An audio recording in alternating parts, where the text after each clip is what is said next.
This time, I hit record. There we go. We're ready to rock and roll. Yeah, we already did this, about 5 minutes of it, and I looked over to see how long we've been going and never hit record. So we're well practiced. It's all good, man. We're ready to rock. Welcome to another episode of the Whiskey and Whitetails show experience, not a podcast this time. Gus is out of town, so I've been trying to find things to fill the YouTubes with, and I wanted to reach out with our buddy Colton from Pine Bourbon. You've seen him before on here for one of our tastings. We've done podcasts with you in the past. Yeah. But he has a new Riff collection, and I figured who better to talk to me about new Riff than a guy that's got a new Riff collection. Man, it's everywhere. It's taking off. Yeah, it is.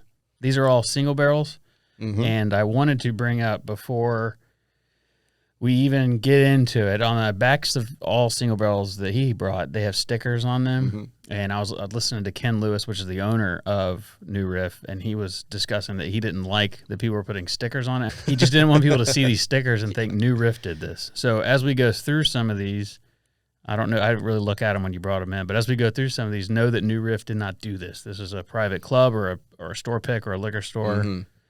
But I just wanted to make that known up front. Yeah, some of them can get pretty wild. Yeah, they do. So New Riff started in 2014 after he sold his company to his employees. He had a liquor store. I think it was called Party Liquors or something. Yeah, that rings a bell, something like that. Yeah, so he sold it all to his employees. But yeah, he started New Riff, and they're based out of right on the Cincinnati border. They're still in Kentucky, so it's a Kentucky distillery.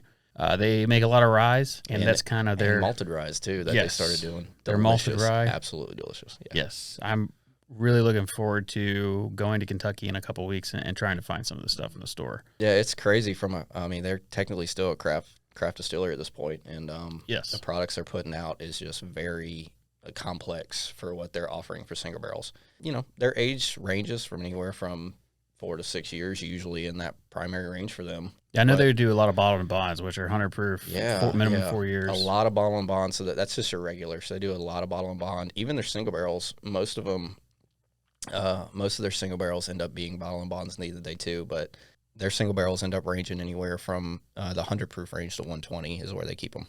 I think you brought a couple of high ones here, but we're starting with... We're starting with the low one. We're going to start with the 106 proof, so... And where did this bottle come from? This is the Mafacio's pick that they did for Christmas. So it's pretty wild. Like I said, you got some crazy stickers on there. So you got Mike Tyson that says Merry Christmas on it. And that was the bottle that they did for this year. It says Merry Christmas. Yeah. And then with Riff. That's funny. It's pretty cool. I popped this bottle open like just around Christmas. So I shared it with some friends, and the tasting notes on this that I remember just remind you a whole lot of the holidays. Oh, really? Oh, absolutely. Yeah, we were smelling it. This is about where we realized I didn't hit record. So it's all good. But we were smelling it before, and I looked over. Yeah, but yeah, you had said that is straight caramel apple. That is straight cinnamon caramel apple. Yeah, it is like, and then the taste profile. Obviously, we haven't tasted it yet, but just the nose is nothing but straight, like almost like an apple cider. Yeah, there's a lot of apple in there. And then you had said bread top. Yeah. And that was, if you have seen the videos, I call it cardboard, but it's a bread top smell is what Colton. You on the side just chewing cardboard too? Yeah. Getting a comparison. The first time I said it, I said, if you take a cardboard box that's been sitting in a garage collecting dust and then cut it into harmonica shaped and then went like a harmonica, that's rough. That's rough. But yeah, I'm going to give this a sip. Yeah, you're not wrong on that. And what's crazy, oh my God, that's so good. Yeah, there's a lot of flavor. At 106 proof, it even has that heat up front. Yeah, it does. And it catches you right on the tongue as soon as you drink it. There's a lot of action going on there. That's super sweet, too. You didn't pick the best one first, did you? Possibly. Okay. It's all good, though. I'm going to save the rest so I can side-by-side it. Absolutely, yeah. And then we can get into the next one. We started from the top. We're probably going to work our way down. But this, I'm not saying anything bad, because this next one that's a North Carolina Society pick is really good. What's on the back of this? I just saw. So, yeah, this one is kind of like the Miley Cyrus Wrecking Ball, and they ended up putting the Death Star from Star Wars on it. Came in like a wrecking ball on the side of the label, but the taste and notes on this one, a robust toasted oak and a splash of melon with a palate full of wood and coca. Palate full of wood? Yeah, palate full of wood. Okay. These stickers are usually done by bourbon clubs or store picks, local stores. Yeah, so it's either done through like local bourbon groups or liquor store owners in your area. I know some of ours. New Riff per se doesn't necessarily distribute to South Carolina, but you're still able to acquire a private barrel from them if you go up to Kentucky, and they'll distribute to either your liquor store location or you can go pick up the barrel from them. Yeah, I saw that because they have a pretty cool, it's the New Riff online membership thing that you can sign up for, and they send you emails when they get special stuff, but they give you up to 60 days to come pick it up if you buy it online. Really? Yeah. That's not a bad deal. No, it's not, because 60 days is enough time where it's like, the last one they did was $59.99. And what we found out, too, is like they don't necessarily, you don't have to buy like a full barrel, obviously. They have barrel tier options that you can purchase for private picks. Yeah. So that always is nice to know, too, that way if you are a smaller guy and you don't want to purchase a lot of bottles or just buy a whole barrel in general, you can buy a tier from them. Yeah, for sure. Which always helps, too. And I love this bottle. It'd be cool to have a bunch of these sitting on a shelf. Sometimes when people do store picks, I like that amber just in it's like clarity, look. and it's like a gradient bottle. I don't know. It's all clear at the bottom, and then it's just blacked out at the top, and yeah, it's a cool like fade from the black to the clear. It's I guess it's a unique bottle. I mean, like if you look at that on the shelf, you know what that is. Yeah, it's got a uniqueness. Yeah, I guess that's their whole thing. It's a new riff. What do they say? A new riff, a new riff on an old tradition. Yeah, so this almost has a perfume. Yeah, it's definitely a completely different nose from the last one. It's almost like These the same mash bill? I don't know how many mash bills they have. I don't know exactly about mash bill from them. I'm assuming it would be all the same. I'm guessing just variation in levels from the distillery, obviously, and how they're aged. But they're playing with rye, though. They do stuff with rye, and that's why other stuff smells different because everything's different from them. Like this one, we're going to 112 now. So this one's 112 proof. But by the nose, that's the crazy thing is this nose is completely different from that one. And this one is actually not as strong of a nose as that 106 was. No, yeah, it's pretty light. It is light, but it's you can still get a lot of those vanilla characteristics. It is very roasty, like the bottle says. Dude, I get bacon. Oh, man. That's a good note. I just got that. It's like bacon grease. It's like after you chew and swallow bacon, that's what I get right there. It's almost what people would call leathery. Man, okay, so the wood, when they say wood, you can feel it in like the side of your cheeks. It gets really dry. Yeah. I think this one is my favorite. That bacon note is wild so far. We have one more to go. That's really good. A lot of the guys like JC and them that we're friends with really enjoy this bottle. Yeah. Since they are in North Carolina too. They said this was one of the best New Riff picks that they had last year. They should. You guys should remind me when you have New Riff picks. That'd be kind of you. Those guys are awesome. Yeah. All right, last one. That's really good. No sticker. You just cannot go wrong. So this is just a single barrel. Okay. No type of stickering, but it is a select. 115 proof. Yeah, this is one of the highest proof bottles I got from them. Have you seen higher proof ones? 115 personally is the only one that from my personal collection is 115. Yeah. But I've seen anywhere from 118. And that's probably honestly the highest I've seen them go. 100 proof is such a good number to go with. Yeah. That's why like almost all bottle and bonds are sought after. You don't overheat it, and then you can still get those flavors that you're looking for out of it. And bottle and bond, because it has to be 4 years too, so it's like this is at least 4-year product every time they bottle it. Yep. But a lot of whiskeys people make they'll dump it at 2 or 3 years just because they can. But that's why bottle and bond is, if you're not sure what to buy, start with a bottle and bond. Yeah.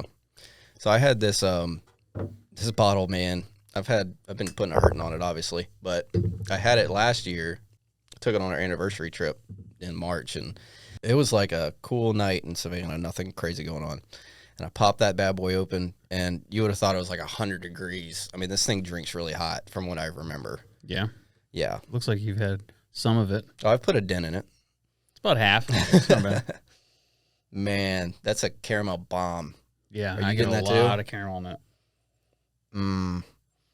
A kind of malted caramel. It doesn't smell as hot. No, but it drinks really hot from what I remember. I could have also been drunk, but I don't remember. That's why you don't remember. Exactly. Like Krispy Kreme icing. Get deep in there. Krispy Kreme icing. Maybe. Man. or like Pillsbury, the white icing out of a Pillsbury can. Like indistinctive vanilla sugar. Yeah. And caramel. Yeah, I get that for sure. It does drink hot. Mm-hmm. It's a pleasant heat, though. It goes away pretty quick. It has a lingering taste. That's not bad at all. No, it's good. I like all three of these. This is definitely my favorite. This is the most oak heavy one, though. In my opinion, this one's the most oak heavy. This is the most like bourbon to me. Mm-hmm. Yeah, I agree with that completely. But these two are full of flavor. Mm-hmm. That's what's crazy about New Riff. So, like, let me go back to the first one. Yeah, me and Matt were talking about this before we started this, but like, New Riff is just the complexity that they've been able to acquire throughout every single barrel they create is in such a short amount of time. Yeah, and it's like you're not going to get the same flavor profile on in each one, so it's all going to be different. They hired an actual beer maker, really, to do to make like for the, what is the word? I'm going to cut this part out because it's all good. Let it play. It's good for the comments.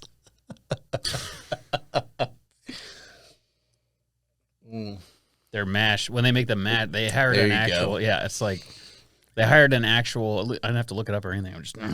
They hired an actual brewer. Like he used to own a small brewery. Yeah, and that's a really smart idea because the fermentation process is very, very important in making whiskey. Oh, absolutely, bourbon. Especially when you're looking for those flavors that you're just trying to extract out of your general bourbon notes. You know, and they always give you the mash bill, but they never tell you what kind of yeast. They always keep that very secret because the yeast makes a big difference, and that happens during fermentation. And so as for making beer, that part's really important. It's way more important than whiskey. Yeah.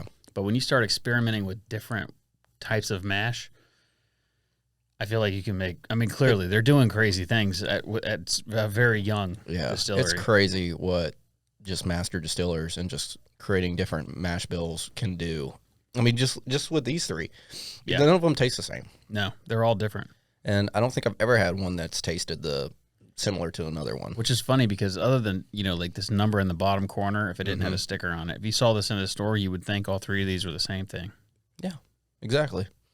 The store picks or the private picks obviously get a little ridiculous in price sometimes. They range anywhere from 50 to 100. That's a whole new ball game there. But anyways, like you can just sell New Riff for $40. Yeah, and you can find a New Riff single barrel for $40 to $50, and you're getting a single barrel product that's at least 4 years that you're not going to have the same taste profile every time you try it. Yeah, it's kind of like I like to use Mckenna 10 for reference. I'm a huge Heaven Hill fan. Most people know that, but Mckenna 10. Got some empties over here. I know. So like Mckenna 10 is one of those like dark horses where it could be really good or it could be really shit. So like most of them are good though, and I think that's why you can't find a store. I've had people reach out to me and ask me to get them some, and I'm like, how much that's going to cost? So like Mckenna. I'm naming Mckenna because like Mckenna is one of the most, I shouldn't say inconsistent, but as far as like taste profiles that you're looking for in a good bourbon, it is good. Like there are some that are just rock solid, but I mean you're going to get that in a single barrel.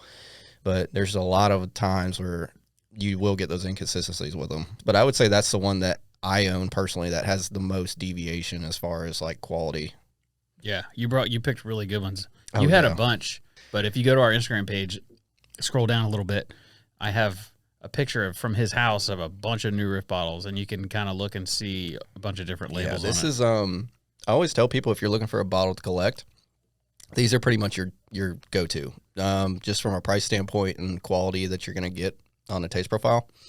So this is definitely the way to go if you're looking to kind of, I shouldn't say stack up on bottles, but find something that's going to give you an experience. Open your bottles, folks. Yeah, absolutely. You should share them. You should drink them with people. Exactly. Yeah. Especially when it's this good.